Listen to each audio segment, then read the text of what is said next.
Olá, pessoal. Boa noite, tudo bem? Eu sou Vinícius Moraes, sou aluno da Tânia e do Beto, de doutorado. Eu agora estou na metade, um pouquinho depois da metade do doutorado. Entrei no meio da pandemia, então eu participo muito do grupo, né? E conheço muita gente pela telinha, a maioria, na verdade, pela telinha. Eu tive a oportunidade de conhecer o Beto e a Rita presencialmente. E vou trazer hoje uma apresentação que está um pouco relacionada com a minha tese, que fala sobre romances gráficos, principalmente no processo de formação docente. E hoje a gente vai tratar de histórias em quadrinhos, de um modo um pouco mais amplo, e muito relacionados com a questão da Covid-19. Então, o artigo que eu escolhi para a gente poder conversar um pouco hoje, ele é Comics in the Time of a Pandemic, COVID, Graphic Medicine and Metaphors. É um artigo publicado em 2021 na revista Perspectives in Biology and Medicine. Então, ele vai falar muito sobre essa questão dos quadrinhos nesse período de pandemia, né, relacionado com a COVID-19, tratando muito sobre medicina gráfica. É um termo que eu vou explicar para vocês um pouco mais à frente, né, do que se trata, e tendo um olhar muito específico sobre as metáforas, que também é um ponto muito importante que esses autores destacam.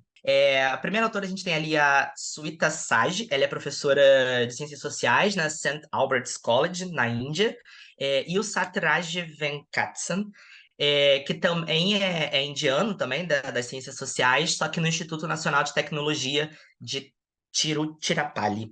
Eles dois são dois autores que, em outra oportunidade, eu também já apresentei um trabalho deles. Eu gosto muito da forma como eles escrevem, de como que eles analisam esses materiais.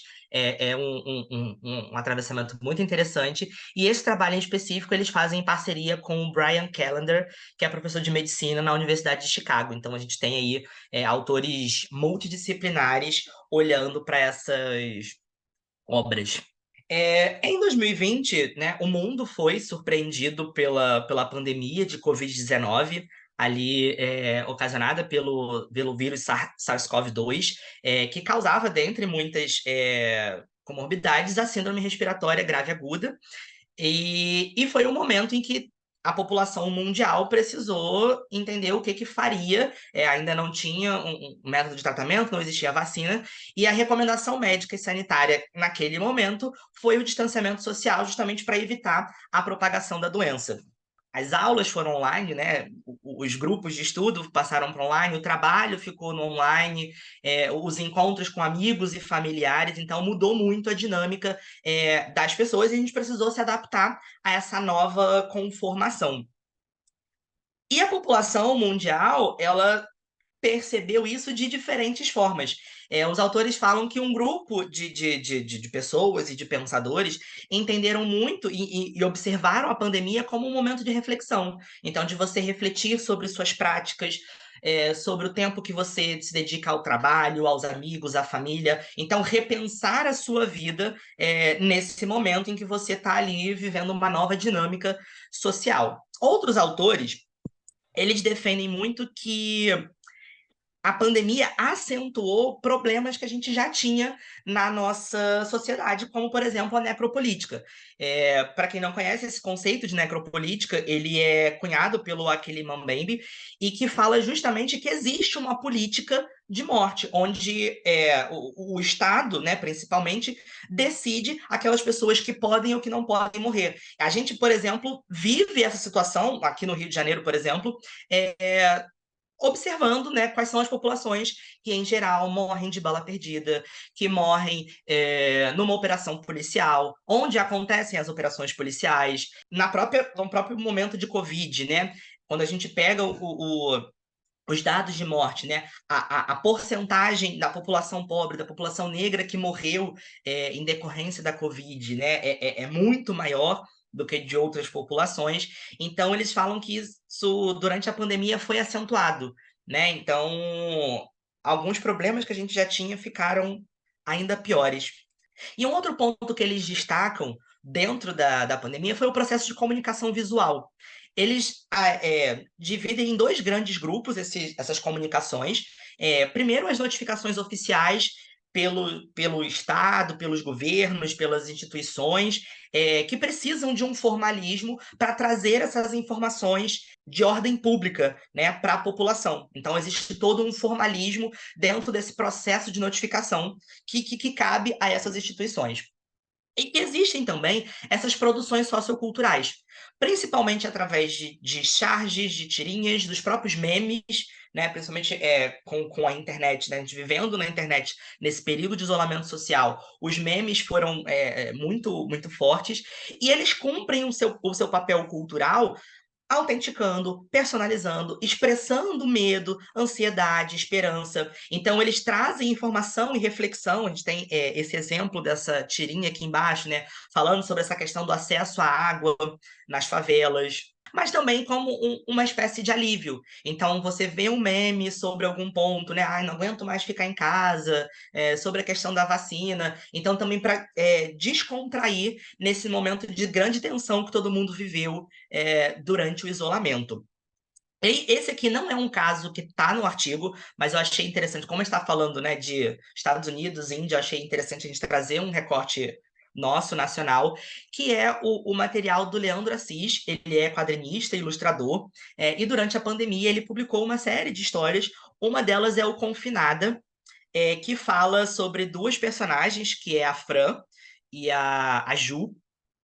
A Fran, ela é uma digital influencer e durante esse período de pandemia ela entendeu como um processo de reflexão, de mudar os hábitos. Então ela postava para os seguidores: "Ai, vamos repensar a vida, vamos se alimentar melhor, vamos fazer exercícios". E na casa da Fran, ela tinha três mulheres que trabalhavam para ela, três mulheres negras. E durante o período de isolamento social, elas falam que não vão mais ficar é, na casa, que precisam voltar, né, para cumprir o isolamento, e ela fala que ela não pode viver sem elas e tudo mais, e duas delas vão e só a Ju fica. Né, elas fazem um acordo e ela fica, e aí a filha da Ju e a mãe continuam na favela e elas só se comunicam através de mensagem por celular. E ao longo da história, a gente vai se deparando em como que a pandemia impactou de formas diferentes a população que mora na Zona Sul e a população que mora na favela. Então é um material muito interessante, eu indico essa leitura, está disponível no Instagram do Leandro. Depois que ele fechou, ele publicou, então quem quiser pode comprar, está disponível em livrarias e sites, então ele, né, a versão impressa. E os autores vão trazendo que os quadrinhos eles cumprem funções culturais muito importantes, principalmente quando a gente está falando desses períodos de pandemia, né? Os quadrinhos ali eles estão na vanguarda em educar e principalmente documentar a forma como as populações, né, como nós lidamos com as crises pandêmicas. E aí não teve como não trazer também, não era algo que estava no artigo, mas a questão do papel das charges durante a epidemia de varíola, no início do século XX, que acabou desencadeando, né, com a revolta da vacina. Então, ele cumpre um papel muito importante de dar um outro olhar para aquela situação. É também um registro histórico, documental, de como que a população percebe todo aquele processo, toda aquela dinâmica durante aquele momento. E a gente tem, por exemplo, né, o medo da varíola sendo retratado nessas charges, a forma como o Oswaldo Cruz é retratado ali com todo o processo de vacinação obrigatória durante esse período. Então é também um registro e é um outro lado desse registro, né, que está fora aqui, nesse caso, dos jornais, que era a principal mídia de informação da época. Os autores vão trazer outros exemplos, como o do Mutt e Jeff, que são personagens de tirinhas americanas, e que eles vão tratar, né, vão retratar, perdão, a gripe espanhola, né? E além de retratar essa situação, os autores falam que essas tirinhas elas oferecem um conforto, né? Principalmente as tirinhas que têm a questão do humor, da sátira, como algo muito forte, muito presente. Outros pontos que a gente também consegue observar é o da epidemia de AIDS e HIV, ali né, década de 80, 90, e eles relatam uma série de publicações que falam, né, sobre essa temática. Um deles é o Dunsbury, que é também um personagem, né, famoso nos Estados Unidos e que vai retratar essa situação em algumas de suas histórias. Nós temos materiais e quadrinhos que foram criados especificamente para falar da AIDS. Então, o Strip AIDS e o AIDS News é, foram publicações voltadas exclusivamente para falar desse assunto. E outras publicações, como o Safer Sex Comics, que é um quadrinho erótico, principalmente voltado para o público gay, que também abordou a temática, principalmente porque a população gay foi uma das principais estigmatizadas com a doença na época. Eles trazem outros relatos também, no caso do Ebola, com o trabalho da Elizabeth El Refai, que reuniu artistas de Gana para falar, né, para construir quadrinhos que falem sobre o Ebola. E o próprio Batman também retratou isso em uma edição de 96, se eu não me engano, onde em Gotham City, né, que é a cidade onde o Batman vive e combate o crime, tinha um vírus do Ebola modificado que, por um vazamento, se espalhou pela cidade, e a população começou a ficar doente, e ele precisou correr atrás da cura, né, para salvar a Gotham City. E ali reflete muito o medo da população naquela época por conta do Ebola. Então, também são outras possibilidades que a gente tem de retrato dessas doenças. E eles relatam também sobre o H1N1 e outras epidemias que acabaram assolando a história da humanidade e que foram retratados nos quadrinhos. Então, eles assumem um papel muito importante, né? Principalmente ali por meio do humor, da subversão, da ironia, expondo essas ideologias e sistemas culturais que vão constituir o tecido social onde, né, nós habitamos. Durante a pandemia, né, elas vão capturar as agonias, os novos termos de engajamento social, cultural, político, da mesma forma como qualquer outra arte faria. Então, os quadrinhos eles assumem um papel muito importante, como qualquer outra arte assumiu, nesse caso aqui, durante a pandemia de Covid-19. E o objetivo desse trabalho foi justamente investigar a natureza, a função e a escolha conceitual das metáforas de quadrinhos independentes que foram publicados em um local específico, né, que é o site Graphic Medicine, e explorando a medicina gráfica e suas possibilidades, né, incluindo aí as metáforas visuais usadas para representar tanto o vírus quanto a própria pandemia. E como é que foi feito esse processo de análise desses quadrinhos? Eles analisaram, então, quadrinhos independentes, publicados nesse site chamado Graphic Medicine. Eles não relatam no artigo a quantidade de quadrinhos que eles analisaram, nem o período, né? Se foi só quadrinhos de 2020, se eles chegaram a incluir quadrinhos de 2021, isso não fica explícito dentro do artigo. Mas esse site, Graphic Medicine, é um site que reúne publicações, né, de medicina gráfica e também discussões dentro de pesquisadores que trabalham dentro da linha da medicina gráfica. E o que vem a ser a medicina gráfica? Ela é um campo de estudo interdisciplinar recente, né? Esse termo ele é cunhado em 2007 pelo Ian Williams, que é um médico americano, e que vai muito se concentrar em capturar a experiência da doença através dos quadrinhos. Então, essa experiência da doença, ela pode ser sobre diversos olhares. Então, ela pode ser pelo olhar do paciente, ela pode ser o olhar do profissional da saúde, ela pode ser pelo olhar do familiar que está acompanhando esse paciente. E a gente consegue, então, vislumbrar essa experiência da doença de diferentes formas. Então, isso tem, né, pode assumir diferentes papéis. Então, para outros pacientes, é a criação de um sistema de irmandade. Então, nossa, aquela pessoa está vivendo aquilo que eu também estou sentindo, né? Você consegue transmitir, por exemplo, para o profissional de saúde, né, aquilo que você sente. Então, isso pode ajudar durante o processo de tratamento. Então, existe uma série de possibilidades dentro desse campo que é a medicina gráfica.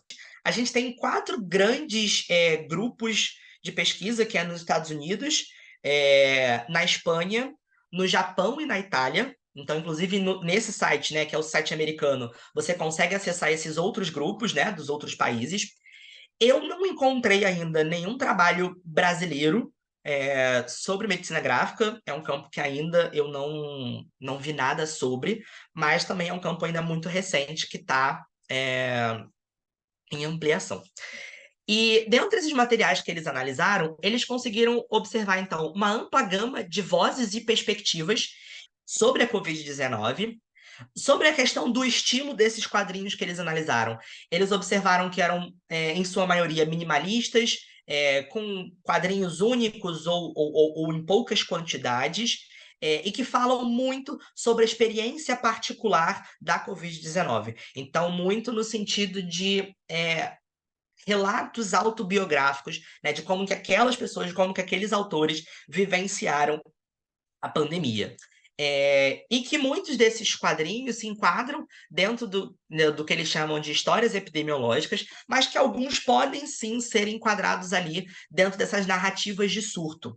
Né? E o que vem a ser essa narrativa de surto? É um termo cunhado pela Priscilla Wald, que vai falar que uma narrativa de surto ela começa, né, com a identificação de uma infecção emergente, que se segue, né, como uma segunda etapa das discussões nas redes globais de contato e de contágio, e que, né, por fim, a gente tem ali um trabalho epidemiológico de contenção.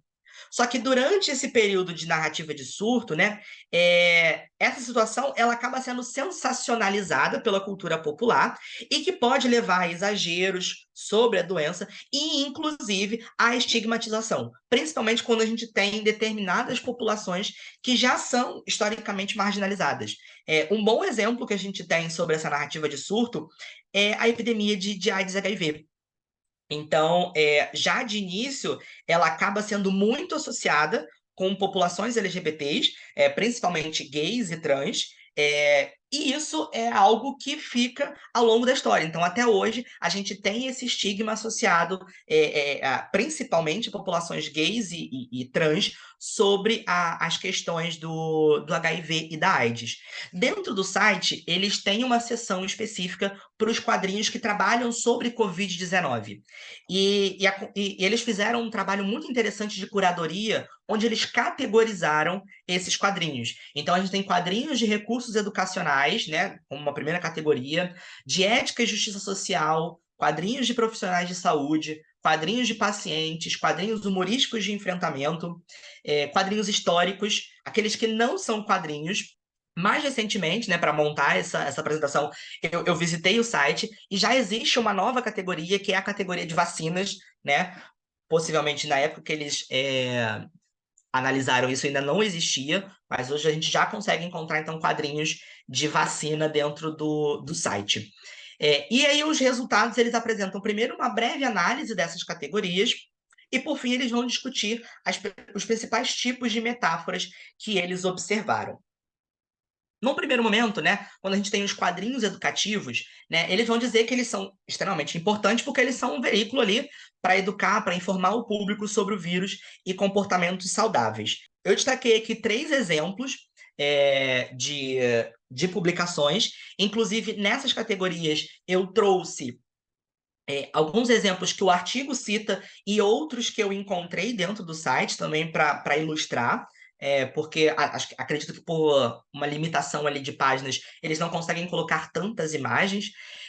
Mas o primeiro que a gente tem aqui é o do Toby Morris, né, o The Side-Eye Viroses versus Everyone, que fala muito sobre o processo. Ele apresenta muito bem as características do vírus, então ele é extremamente educativo. Eu visitei o site onde o quadrinho tá hospedado, é muito interessante, não só pelo fato dele trazer essas informações mais técnicas sobre o vírus, mas principalmente porque ele faz uma mescla de quadrinho e animação muito interessante. E em alguns momentos, por exemplo, quando ele vai falar da replicação do vírus, ele usa uma animação.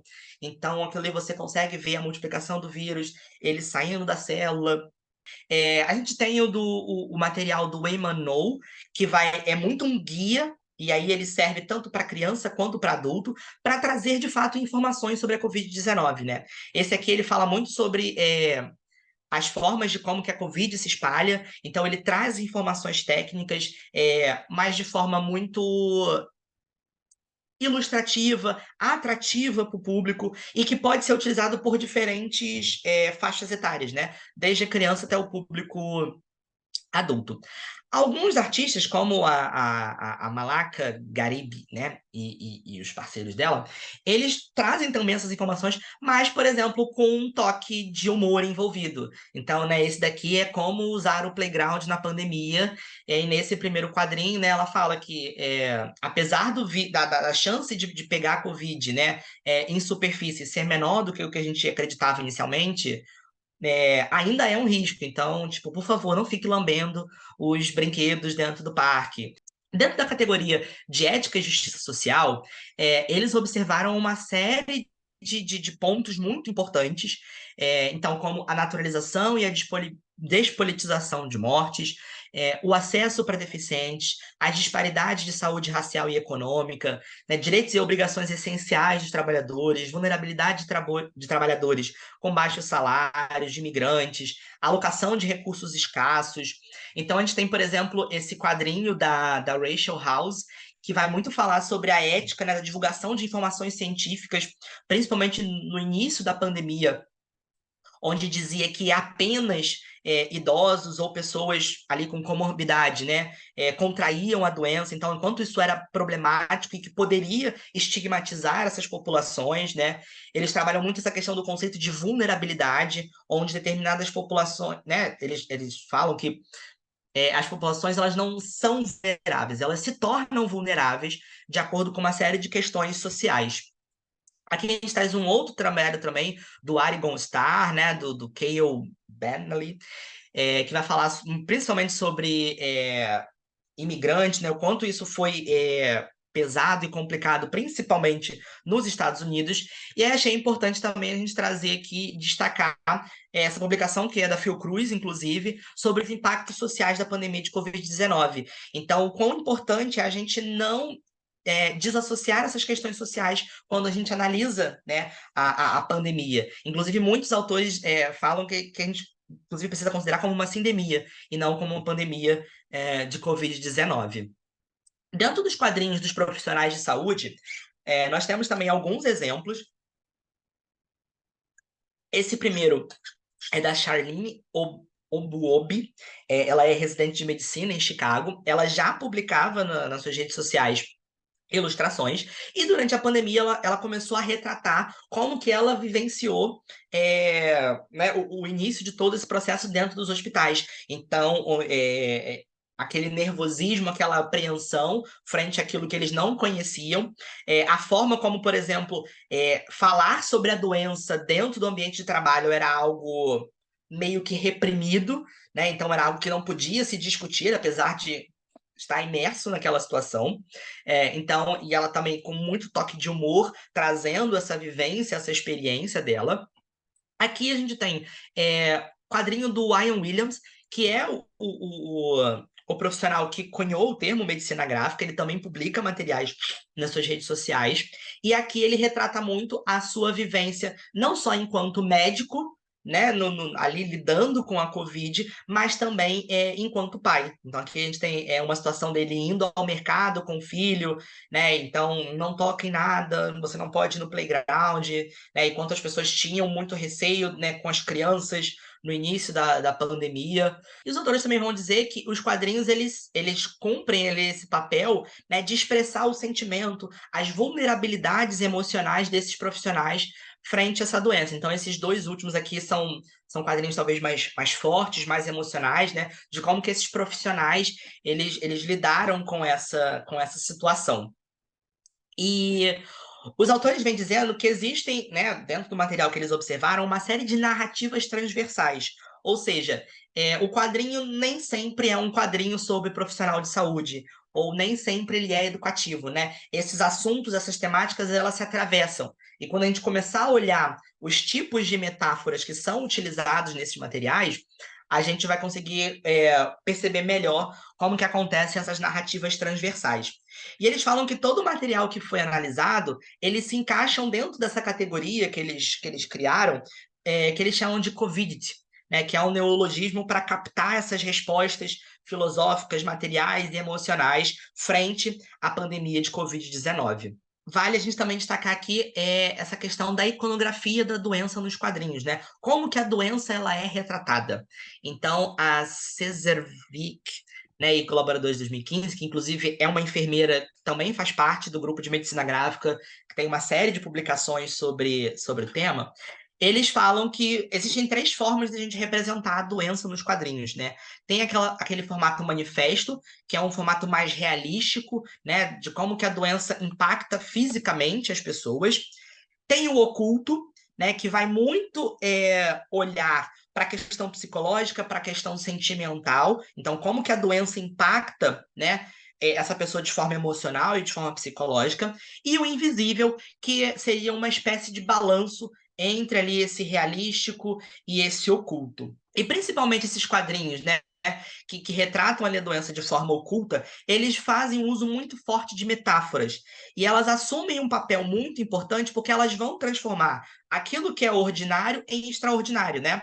Transpondo, né, ganhando significado mais profundo graças a essa atração efetiva que elas causam, né?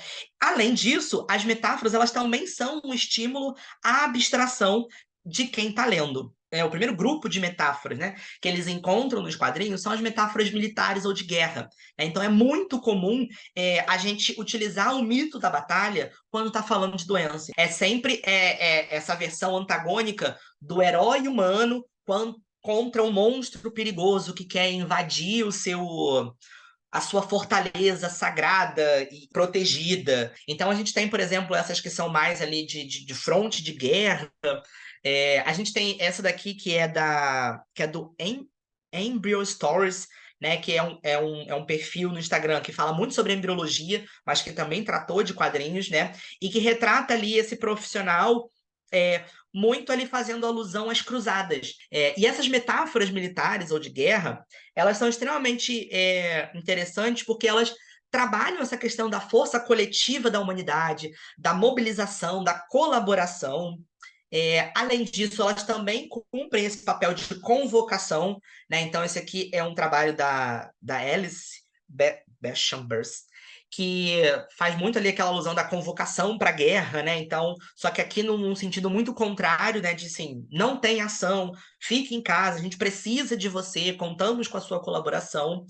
Nessas metáforas de militares que eles observaram, eles não identificaram processos de culpabilização do paciente, né? Ou algo que viesse ali a estigmatizar essas pessoas, o que acaba sendo um ponto muito positivo. Porém, eles destacam que a gente precisa ficar muito atento, porque essas metáforas militares ou de guerra, elas acabam tendo um olhar muito simplista para a doença. Então, é sempre o humano bom contra o micro-organismo vilão que quer atacar e te destruir, causar uma doença. Então é muito importante para a gente também não ter essa estigmatização de que todo micro-organismo ele é um vilão, ele está ali para fazer mal e coisas nesse sentido. Uma outra categoria de metáforas que a gente tem são as de heróis, né? Então a história das histórias em quadrinhos ela está muito atrelada com as histórias de super-heróis. Então, né, a era de ouro dos quadrinhos ela vai ser ali com o início das histórias de super-heróis. Então, né, o Capitão América lutando contra os alemães, né, contra os nazistas, então reforçando valores, né, reforçando uma mensagem para o público. E eles trazem o exemplo dessa True Comics, que foi uma das primeiras revistas em quadrinhos que começou a publicar histórias verdadeiras, né, e começou a tratar de histórias de médicos, de enfermeiros dentro das suas revistas. O Chute de 2017 ele vai dizer que tipo, né, esses profissionais, né, eles são vistos como heróis porque eles não têm medo de ser esperançosos, não têm vergonha de ser otimista, são destemidos frente ao escuro. E a gente tem alguns exemplos de situações onde esses profissionais de saúde foram retratados, né, como super-heróis. A gente tem o The Virals, que foi uma associação, né, de uma ONG com a Marvel, então publicou ali histórias, né, reais de enfermeiros. E a gente tem os próprios símbolos do universo de super-heróis associados aos profissionais de saúde. Então, aqui essa profissional, né, ali se paramentando, então, com esse peito estufado de estou indo para a batalha, estou indo vencer esse inimigo, né? E aqui a gente tem o Superman tirando a sua capa, o seu símbolo maior, e entregando para essa profissional, dizendo: olha, eu insisto, fica com isso aqui, porque essa batalha, essa guerra, a gente não vai vencer com um ser de outro planeta, né, com poderes sobrenaturais, né? Quem vai vencer isso aqui é você, profissional de saúde.